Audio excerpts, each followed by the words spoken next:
자, 우리 산화환원의 마지막 생명현상과 일상생활에서 산화환원 반응을 살펴볼 건데요. 여기서 우리가 살펴볼 산화환원은요, 첫 시간에 봤었던 그 반응들, 광합성과 호흡, 철해제는 화석연료를 좀 분석해보는, 어떤 놈이 산화되고 어떤 놈이 환원되는지를 좀 살펴보도록 할게요. 먼저 호흡 먼저 보도록 할게요. 호흡이라는 건요, 우리 여러분 알고 있겠지만 산소가 우리가 산소를 들이마시면요, 우리 몸 안에서 산소와 포도당이 이렇게 화학 반응을 일으켜서 물과 이산화탄소가 되고요. 이거를 뱉는 과정이 호흡입니다. 우리 몸속에 미토콘드리아, 미토콘드리아 에서 일어나는 반응입니다. 자, 뭐 이게 이런 반응이다라는 건 사실 생명 시간 때 배우면 되고요. 우리가 살펴보면요, 이 안에서 누가 산화되고 누가 환원되냐 그걸 좀 확인하고 싶은 겁니다. 자, 호흡은 포도당과 산소가 만나서 이산화탄소와 물이 되는 과정인데요. 이거 포도당입니다. 어마무시하죠. 그래서 얘랑 산소랑 결합하는 건데요. 산소 하나 결합하는 게 아니라 산소가 무려 6개가 결합하는 겁니다. 얘네들이 결합해서 이산화탄소와 물이 되는 과정인데요. 얘네들 마찬가지로 변화 과정 보면요. 이렇게 포도당과 산소가 있을 때 얘네들이 해쳐 모열해서 이렇게 이산화탄소와 물이 되는 거예요. 즉 뭐가 중간에 사라지거나 뭐 그런 건 아니고 이 안에서 그냥 와리가리 하는 거예요. 왔다 갔다 하는 겁니다. 자, 그럼 이 과정 살펴보도록 할게요. 포도당 1개와 산소 6개가 만나서 이산화탄소 6개와 물 6개가 만들어지는데요.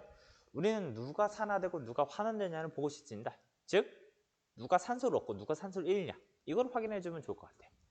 자, 포도당을 보면요, 산소가 하나, 둘, 셋, 넷, 다섯, 여섯, 총 산소가 6개고요. 산소는 산소 분자 1개당 산소가 2개예요. 즉 산소 분자 2개씩 있는 게 총 6개가 있으니까 총 12개 있는 거죠. 이산화탄소는 마찬가지 방법으로 세주면 12개가 있고요. 물은 총 6개가 있는 걸 알 수 있습니다. 즉 포도당은요, 이렇게 해쳐 모여 해가지고 이산화탄소가 됐는데요. 이 과정에서 산소를 봅시다. 얻었나요? 잃었나요? 6개 있던 녀석이 12개가 됐다면 이건 6개를 얻은 거죠. 즉 포도당이 이 위에 식을 볼게요. 포도당이 이산화탄소가 되는 과정은요, 산소를 얻었기 때문에 산화입니다. 반대로요, 산소는 이제 물이 됐죠. 그러면 산소는 12개였던 산소가 6개로 줄어들었네요. 그럼 산소를 잃었다는 말이죠. 이 말은 산소는 물로써 환원됐다는 얘기입니다. 마찬가지 방법으로 광합성도 보도록 할게요. 광합성이라는 건 식물에 있는 우리 엽록체에서 일어나는 반응인데요. 우리 몸에는 이 엽록체가 없으니까 광합성을 못합니다. 자, 광합성은요, 식물이 일단 물을 빨아들여요. 그리고 기공을 통해서 이산화탄소를 빨아들이면요, 광합성이 일어나는데요. 얘네 둘만 있으면 되는 게 아닙니다. 햇볕이 선명하게 나뭇잎을 핥아줘야 돼요. 즉 햇볕을 받아줘야 되고, 이런 식으로 열심히 햇볕이 나뭇잎에 곳곳을 이렇게 핥아주면요, 이산화탄소와 물이 반응하게 돼서 산소와 포도당이 되게 되고요. 산소는 기공을 통해서 빠져나옵니다. 이걸 우리가 마시게 되는 거고요. 이 포도당은 이 산소가 살아가는데 에너지원으로 사용되는 겁니다. 이 과정은 사실 생물 시간 때 배우면 되고요. 우리는 아까 얘기한 것처럼요, 어떤 놈이 산화하고 어떤 놈이 환원되는지만 확인하면 됩니다. 자, 이산화탄소와 물이 합쳐져서 포도당과 산소가 되는데요. 이산화탄소는 산소가 총 12개가 있고요. 물은 산소가 6개가 있습니다. 포도당은 산소가 6개, 산소가 총 12개인데요. 이산화탄소가 해쳐 모여서 포도당이 됐죠. 근데 이 과정에서 산소를 보니까는 6개를 잃어버렸네요. 즉 이산화탄소가 포도당이 되는 과정은 환원된 거고요. 반대로 물이 산소가 되는 과정은 산소를 6개 얻었기 때문에 산화된 과정입니다. 자, 이것도 학습지 정리하고 넘어가도록 할게요.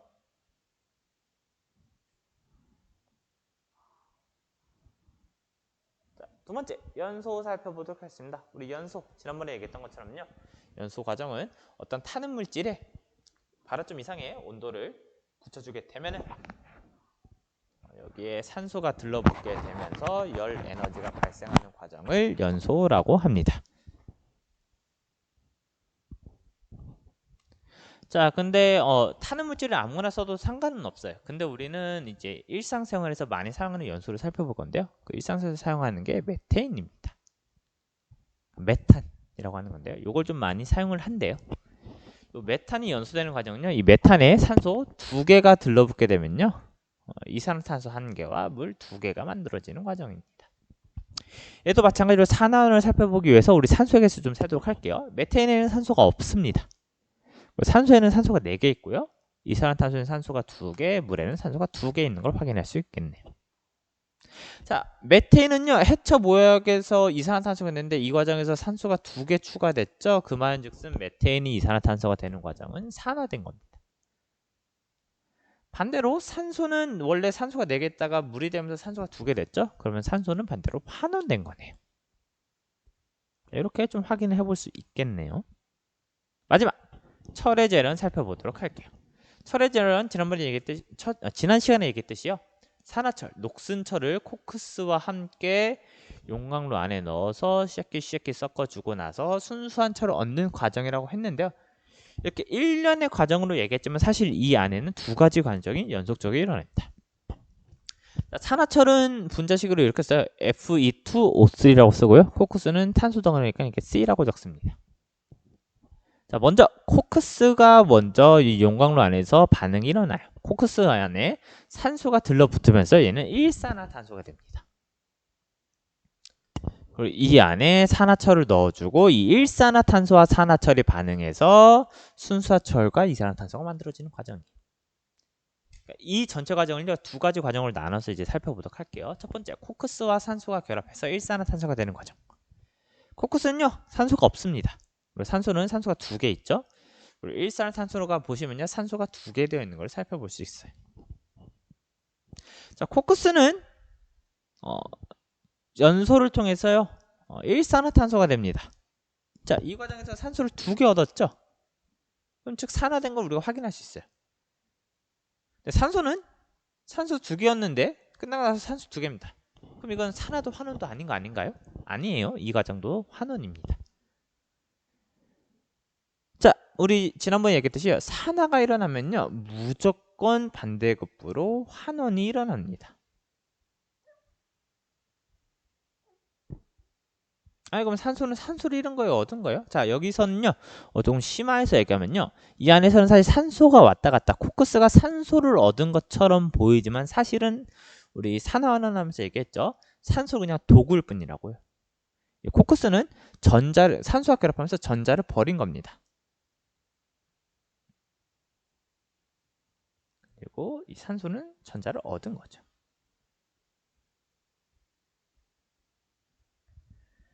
즉 코크스는 산소를 얻어서 산화됐다고 생각해도 되지만은 전자를 버렸기 때문에 산화됐다고 얘기할 수 있고요. 반대로 산소는 전자를 얻었기 때문에 환원된 거라고 얘기할 수 있습니다.